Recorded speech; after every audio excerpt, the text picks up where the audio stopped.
Hi guys! Good afternoon! Eto na naman. Working. Diba? Afternoon shift na naman si Beverly. Day 18 na tayo of 2024. How are you all guys? Boy, sa lahat pala ng nag-comment dun sa post ko sa lupa. Wait lang kayo ha. Busy pa si Beverly. Magre-reply ako sa inyo. Mas mabuti na yung mag-invest kayo. At least in future, di nyo namalayan, di ba? Tataas ang value ng lupa.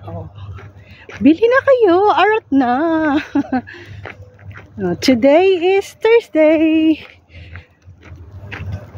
Happy Thursday everyone.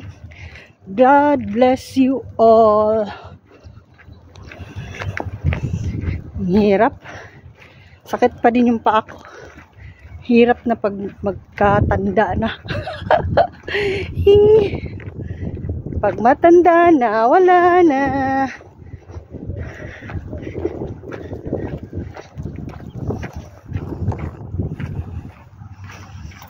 Init.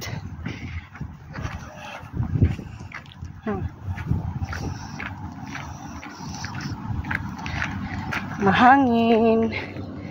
Malamig. Winter, ganito talaga. Ayan si Haring Araw.